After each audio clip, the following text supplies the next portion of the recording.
This is funny. Just because Jordan Peterson can't handle watching porn with his spouse doesn't mean porn destroys intimacy. There is a lot of people that love watching porn together. One of the reasons that pornography is so rampant, even among people who are in relatively permanent relationships, is that it's a bad approximation to a good art, right? Is that people's sexual longing is deep and and plastic, and it takes an awful lot of courage to make what it demands consciously apprehensible and communicable, and to share that desire with the person that you love. That's the true revelation of nakedness. That's another way of thinking about it, because what else would that be? But if you dare to do that, you might find out that you can encourage an active partner in play, and that will provide you with what you need and want within the confines of a relationship that also simultaneously provides you with everything else you need and want. And that's a pretty good. Why does this dude who only thinks about banging young girls thinks he gets to dictate and tell people how they should be in their relationships? People like him are so weird because they're so obsessed with what other people do in their private lives. Deal. And so how do you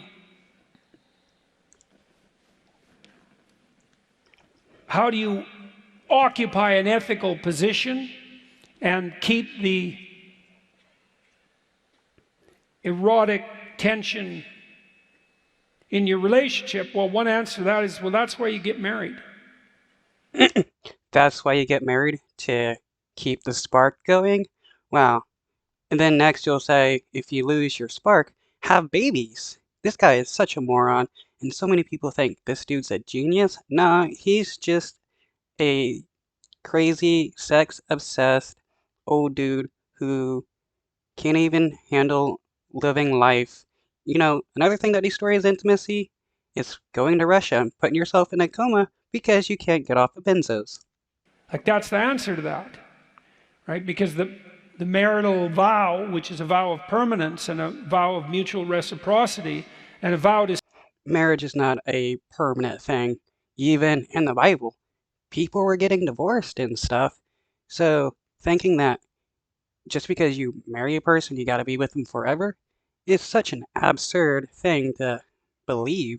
Stay together regardless of the storms that are coming means that you have enough of a commitment to ethically justify the mutual revelation of your nakedness. That's a good way of thinking about it. And that's a good deal too. And it can be an adventurous deal if you can admit to yourself what you want and need. You know, there's a God. Man, I bet this guy is really bad at actually being intimate with anybody, which is why he's so obsessed with everybody being happy in their own relationships, because he is so unhappy. And the only thing he wants to do is to control women. That's why he always claims that women should be having kids and getting married as young as possible. Gospel line, which is a strange thing to quote in this context. It's knock and the door will open, ask and you will receive, seek and you will find. And I would say that is just as true on the sexual front within a marriage as it is on any other front in the more classic, let's say, on the more classical ethical horizon.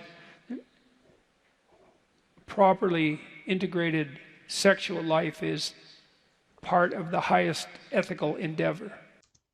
What is he even talking about? Ethics with people wanting and consenting to have sex with each other?